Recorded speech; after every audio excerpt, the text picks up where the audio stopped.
Hello, greetings. There's something else I want to add about the children, any arrangements made in Islam. Thinking of that and contemplating what kind of people were we, taking refuge in Allah, the just, the all-knowing, the omniscient, the omnipotent, and not knowing. Never asked myself in those years of being a Shia how the Prophet Muhammad took care of the enemy side of the children, orphaned, lost their family members, male family members.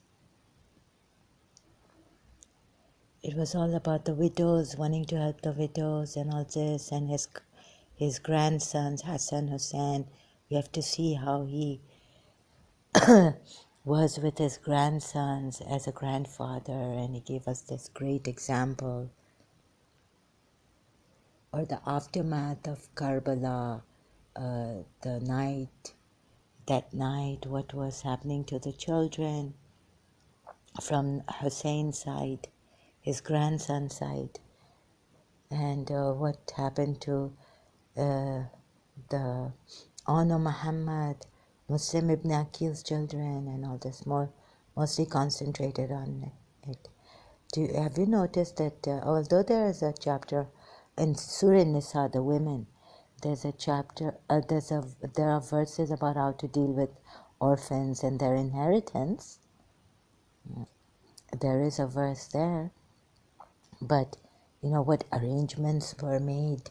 We are never told what welfare committees set, or to take care of these orphans, the widows, children, the orphans of those widows. We are told one thing in the message, the movie that came out on Prophet Muhammad many years back. I saw it in the cinema hall in London, that the children used to throw stones at him. So we never thought of those children, because Imam Ali the Shias would say. But overall, unanimously, what the Sunni and Shias agree upon is that those Meccan children or Medinian, or both of them, used to throw stones at Prophet Muhammad. So what kind of children would they be, that our minds just would not go to that? And if I'm also wondering if there are any hadiths on how Prophet Muhammad took care of these children when, I have just given you hearsay, however you may pronounce that word, what I heard about the traditions that came from the Shias and the Sunnis and from the movie The Message. But what arrangement, not a chapter on taking care of those children.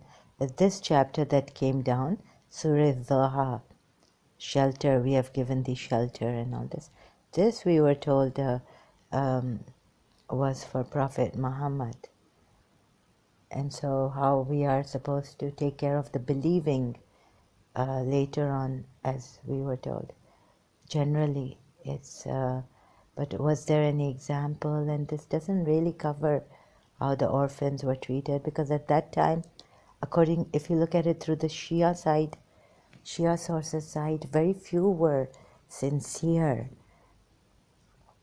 and sincere Muslims and believers.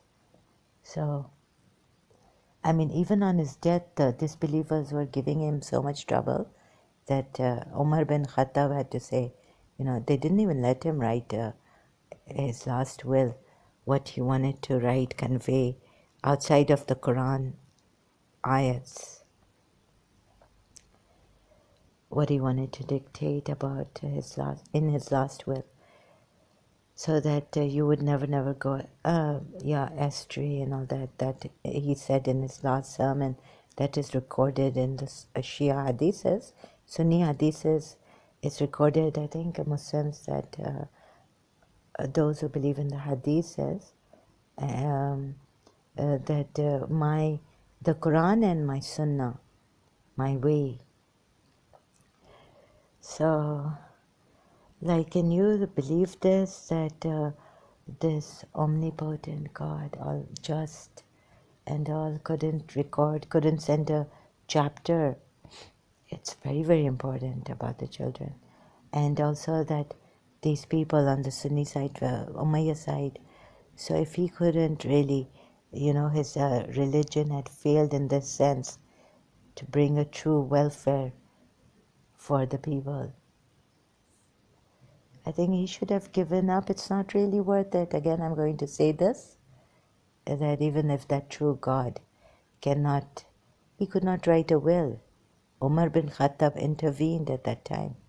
You can check the Hadith, pen and paper Hadith, or the Calamity of Thursday Hadith on Google search. Is it worth it, really? If you are failing in all this, through the Shia side, we only hear that Imam Ali, a few handful were Sahabas, and his cousin son-in-law were faithful with him.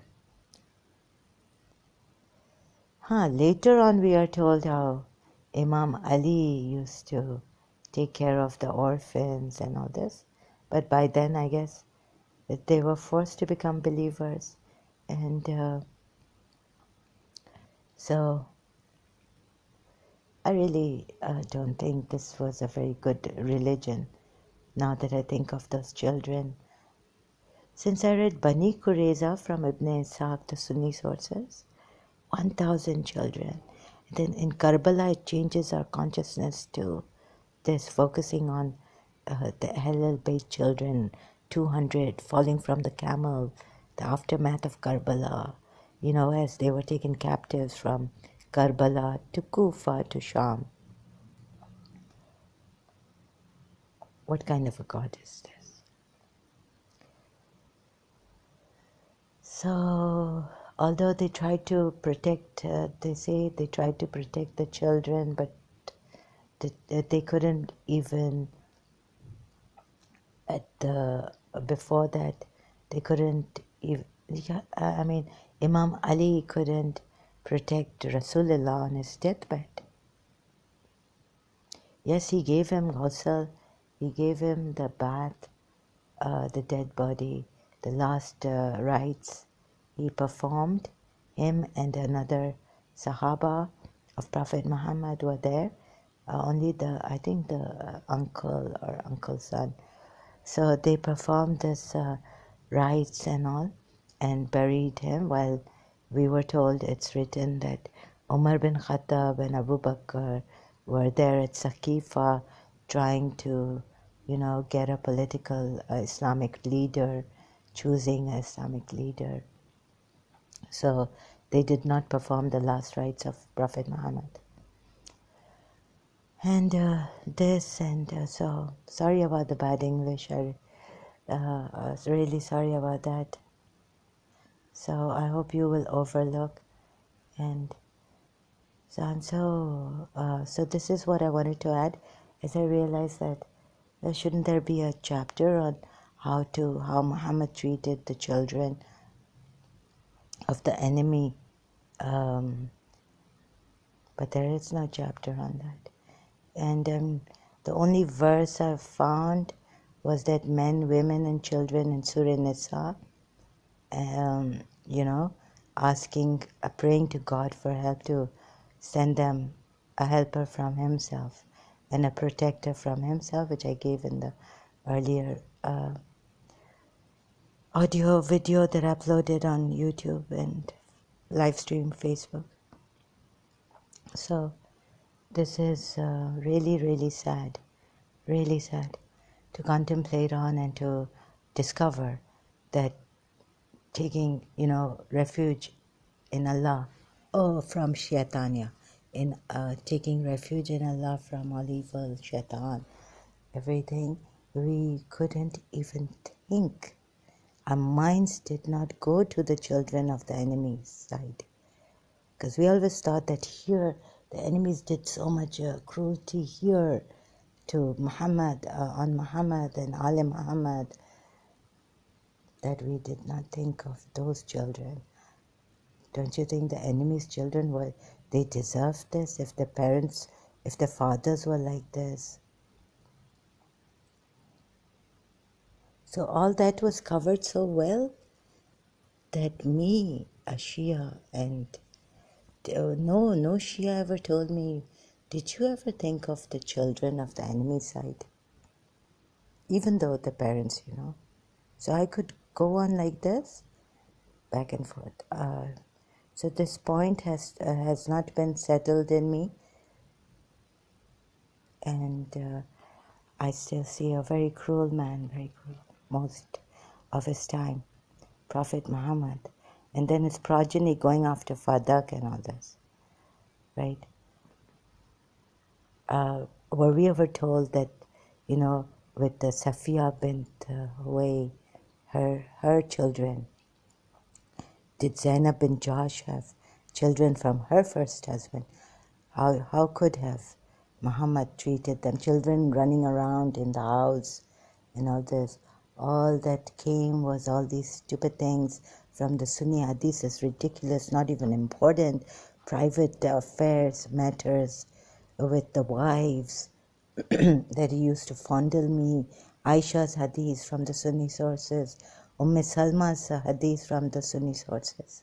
Coming like that about Salma. During the menses, the Prophet was fondling us and this and that. Huh?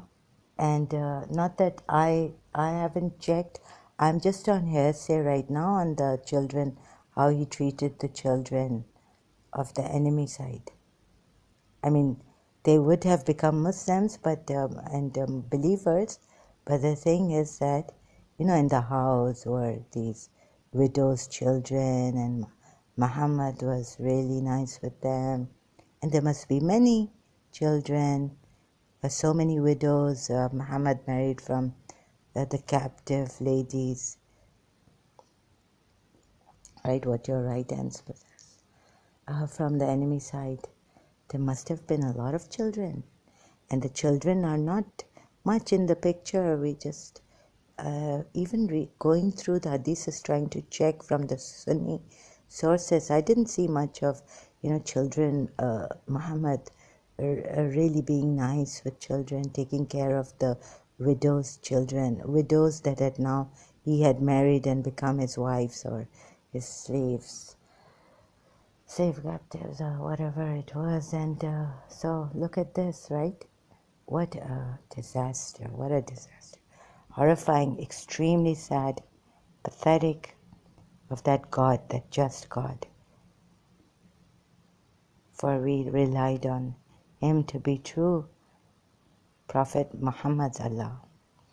Not even a verse on how to handle these children, just their inheritance. And what he did with, be kind with these. So we are, there is in Surah Nisa the ayahs on orphans, how to treat them, the children, be kind, and all this. But not much of an example about Prophet Muhammad treating these children who came to this side after they were made captives, right? Or they had to become Muslims, embrace Islam, or believers. And then what he did to the adopted son, Zaid. So now their children could not become his adopted children. So I wonder what they became, because in the Surah Azab ayat we are told close associates, but they don't get inheritance and all this. How they took care of him, took care of the children, like the welfare, their upbringing, the education. Oh well, at that time it was just Islam, I guess. Yes, it was not guess, but it was from the Quran educating them like this. And if it was the Quran educating them by the Quran, then what do we have about children? Very little. Aisha said that she was playing with dolls, and she used to play with dolls and all this. And then later on, we're told that no, we're not allowed to play with dolls because that's, it goes into these deities or what. I don't know what the Sunni Hadith is really say. Sorry, I have to mention it like this very casually, but I never came across, no one even pointed out any serious hadiths that look, Prophet Muhammad, when the children, too young to know Islam. From Imam Hussein's side, we were told Bibi Sakina, his daughter, from 3 years old, she knew about Islam and all this, but that's the Prophet's progeny. People asking questions, adults. But then the Shia say that those rightly guided caliphs, three of them before Imam Ali, they were all hypocrites, and they tried to mess up Islam and gave Prophet Muhammad a hard time, lost in all these things. So do you think all this one Allah and this truth worth it? What the children must have gone through if, so many Makkans, Madinans, Jews gave him such a hard time. Where did their children go to? Just a few handful of children going after Prophet Muhammad, stoning him, so that that thing will just not come for them. That compassion, that mercy. And what a mercy. And we're told in the Quran, he's a verse. He's a mercy to all mankind, to the world. He's a mercy for the universe sent down. And fly, God says in the Quran, I do not shy off from mentioning about a fly. They may mock me or whatever, give a parable of a fly. But so many wars and all this, what happened to those enemy side children? So many children. There may be in thousands. I shudder at that really now, coming to think of that and my mind on that. So please think about it. I think I've caught him. Let me see. I'll try to, when I have the heart. Now, I don't have the heart, I confess, to search for those hadiths where Muhammad, what kind of behavior he had with the children of the enemy's side, and what kind of Zed's divorcee, married, and all these excuses. Who can you trust, really? So I really don't even have the heart to go back to those Sunni sources and Shia sources to look for these hadiths where he was kind and how he had a house for the children, the hujur. Well, he had these houses for his wives, that some came from the enemy side and he married. But God knows how they were. Not much is mentioned about how he treated the children. And maybe I haven't looked properly into it. But all this was all the time like widows. He helped the widows. He helped those enemies side when they lost their father, mother. Oh, sorry, no, not mother, but father, uncle, brother, husband, things like that, right? Right? So that is mentioned too much in our face. That is there. Maybe I've overlooked saying about the children of the enemy side, the widow's children from, what did he do with them? I don't hear in Safia bint Huwai's house children, playing and all this, and how he treated them. Most of it is on Hassan and Hussein, even as a grandfather, Prophet Muhammad being a grandfather, in the Sunni hadiths too. So let's see. Okay, this also, but I really don't want to go in. Maybe I should. Let's see. I will, but maybe it will take a lot of time. I don't know how long it will take me to go and check the hadiths. So let's see. Maybe I've got him. I don't know. Okay, just relying on hearsay and all this that I've said. There is not even a chapter on these children. Okay, thank you very much. I'll continue later. Can't. I wish I could properly tell you and have done my thorough research, but I haven't. So, but this is enough for me. And my previous videos on the truth about Islam and Prophet Muhammad. This is enough for me. Thank you very much. I will, although then continue later.